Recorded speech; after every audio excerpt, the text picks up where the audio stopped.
Welcome back to me being cheap. I guess now since I'm married, I guess that's we being cheap. Us being cheap. What you got there, Mike? Cheaper. What you got? I got a little chinchilla bunny. We got 3 chinchilla type rabbits and 2 American whites, I think is what they're called. We did have 3, but we had a mysterious disappearance on one of them. So we've been needing to get the bucks and the does separated, and even still beyond that, the bucks separated from each other so they don't urinate on each other. Apparently that's one of the nasty things that rabbits do. So one of the channels that we watch, Living Traditions Homestead with Kevin and Sarah, we got the dimensions of their rabbit tractors because they seem to like them so much, and then modified it a little bit and came up with this. It is still the same dimensions, 6 feet long, 2 feet high, 3 feet deep. One of the differences is with theirs, they had the 1x2 wire mesh on there. Going around town to 3 different stores, nobody had the 1x2. So I just settled for the 1/2-inch mesh. The other thing is I couldn't justify buying an entire roll of the 2x4 fencing material for the bottom. Well, we got chicken wire galore, so we just went with that. And I think the main thing Sarah said was that the main thing about the fence on the bottom is it just keeps the bunnies from digging, since they're diggers. And I think they can probably pull some grass through that as well. Other than that, box went together really well. If anybody wants to leave some comments, I'll be happy to send dimensions of cuts and what all it took, like a materials list for this one. But I don't want to take the credit. It's Kevin's design, Kevin and Sarah. But I'm really pleased with the way it turns out, and I hope my divider boards kind of keeps the guys at bay from doing bad things to each other. That's about it. Other than that, Cindy's getting ready to tell you about a little planter that we built. All right. So the flower beds here have always been an absolute mess. I don't know how many times over the past 20 years I've tried to redo them.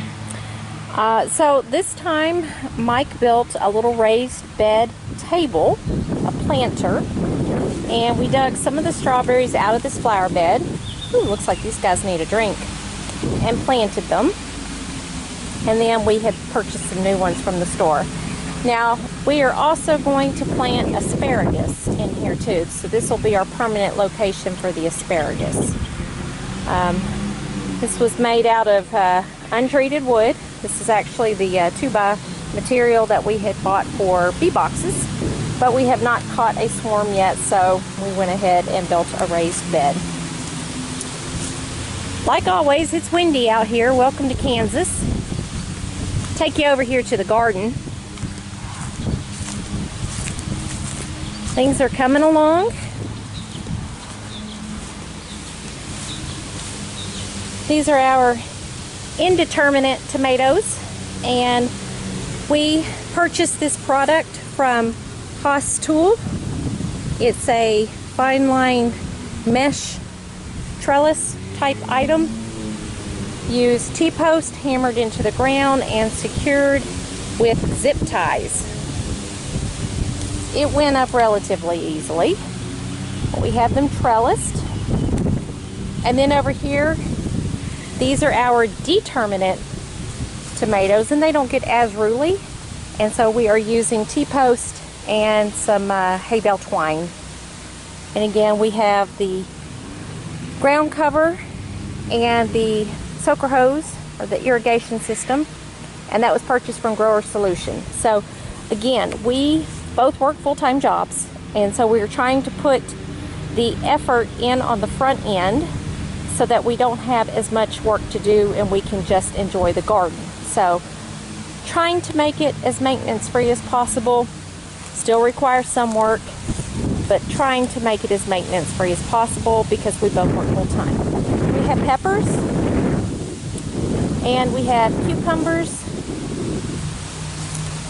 And this row here is English peas. And this row here is speckled butter beans.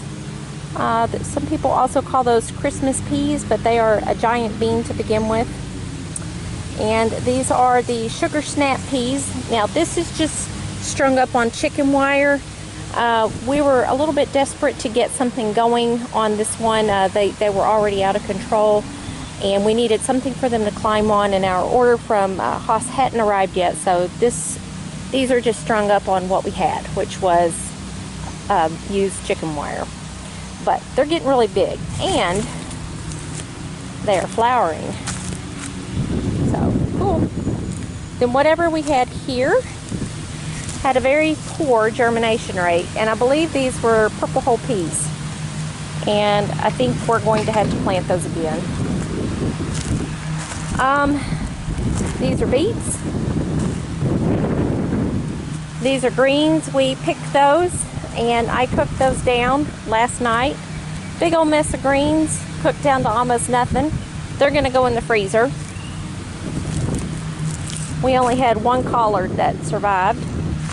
We've been eating off of this lettuce, and this lettuce, I guess, you know, when you're going organic and not using pesticides, there's these little green caterpillars that have been eating holes.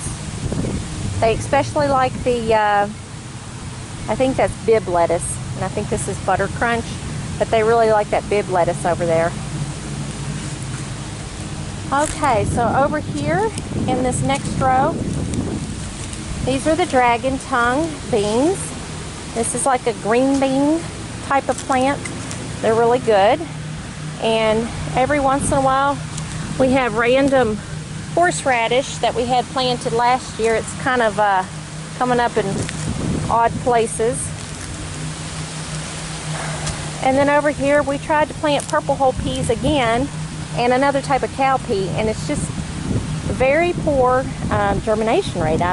You know, we're soaking them like the directions say, but just not sure what we're doing wrong, but we're not having much luck with that, which is a shame because last year the purple hull peas did really well. So these next two rows are brassicas. This is a cabbage, and again, it's getting kind of buggy, so we'll have to do something. Supposedly the onions keep the bugs away. I don't see that that's helping very much. But again, we've got broccoli, onions, cauliflower. This one's already flowered and bolted. I don't know what we're gonna get. This is cauliflower, but we'll see. We may not get much out of that. This is the garlic, still doing quite well. And we ended up with the volunteer potato. These are carrots, which we didn't think we were going to get any, but looks like a few have sprouted. And we come over here to this side. And I just got done transplanting some more squash. I had some that I hadn't planted yet. Had some that were planted out in those pots. But we actually had a few that had died and had a couple empty spaces, so I went ahead and I need to go ahead and give them a drink. I just planted them, but they're kind of wilting, so I'll need to give them a drink. And these are the potatoes. Again, this was my potato experiment. These were the, I ended up with 40 pounds that sprouted on me, and bought those on sale at the grocery store and went ahead and planted them. So that's about 40 pounds. They're flowering already. Really curious as to how much we're going to get, considering we planted 40 pounds. We shall see. We shall see. Quail. This is our breeding flock that we kept over winter. I don't know if you can see these guys through here. We lost a couple of them. We saved 12, 8 girls and 4 men. But we lost a couple of them to predators. This is fairly tight, but every once in a while something can get in and harm them. But we've been getting about 5 to 7 quail eggs a day. and we've got a batch in the incubator. They should start hatching, I'm thinking maybe in about 10 days. And these are our baby chicks. We moved them out of the brooder box last week, and they're hiding. There's one up in there. Hey girl. So we ended up with the second batch because when we got the first batch of 8 from the hatchery, we got them in the beginning of the year, and 2 of them died almost as soon as we got them, and a third one shortly thereafter. So they made good on it and sent us some new ones as replacements. So that's why we've got babies right now. And they are supposed to be our Easter eggers, like the blue Americanas, and I don't know if you can see those little guys back there. They're bashful. But anyway, so we had our first egg laid by our new chickens, and we believe it was one of our black copper Marans that laid it. It was a very dark brown egg. It is very tiny, so we're hoping that these guys get a little bigger. This is the, in case you didn't see on other videos, this is the chicken house that Michael rebuilt, and we reconfigured the design a little bit. The other one was 20 years old. The outside of it was rotten, so we used the bones of it. The bones were still good, but we configured it a little bit differently. We hung the nesting boxes on the sides, raised the roof up so they could roost in the top, and then these doors here lift from the bottom instead of sideways. So this just lifts up, and the nesting boxes, those are actually paint trays, are in there, and it's sloped so that the eggs roll to the edge to make for easier collecting. And then also if there's a problem with the chickens starting to peck them, we can actually reconfigure that a little bit differently so that they don't peck their eggs. The eggs can roll away from where they can reach them. And some of our bunnies. Yep, we are working on new habitat for the bunnies. They're getting a little crowded in there. They grew really fast, but we're making progress on that. So other stuff that we're working on today, like I said, I had planted those squash, and we did have a few tomatoes that had died, and so we've got tomatoes here that we've been hardening off, and we're going to plant some of those. The only problem is I cannot remember what types these are. I've got another tray up here that I'm hardening off, and I don't remember what these are either. I'm sure we wrote it down somewhere, but I'm not finding it this morning. These are some other things. This was something that Baker Creek sent us. It's called burdock leaf. I'm not exactly sure what you do with it, but we planted it. The seeds were free. It was one of those freebies. And then these other 2 rows are bok choy, and then those small plants on the end are celery, both a traditional and a pink or a red celery, and they're not looking too good. And then these are some other peppers that we are going to plant at the other garden. So that's about it. We do have 2 more swarm traps that we need to place. We're trying to catch a swarm, and so we got 2 of these. We got one out at the other garden. We're going to go out there later today and check, and we're hoping that we've caught a swarm.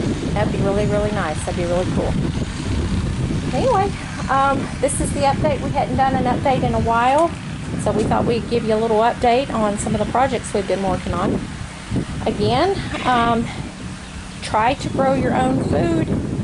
You may not be able to have the variety and the amount that you've traditionally been accustomed to with some of these things that have been going on. Let's go over here and look at the bunny. I think he put one in there.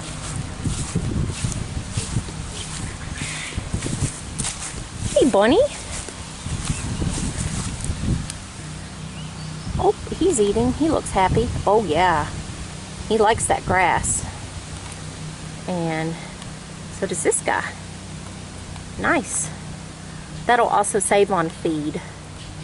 And then it'll also save on the manure accumulation, although I did discover that the rabbit manure does wonder on the gardens. Alright, thanks for watching.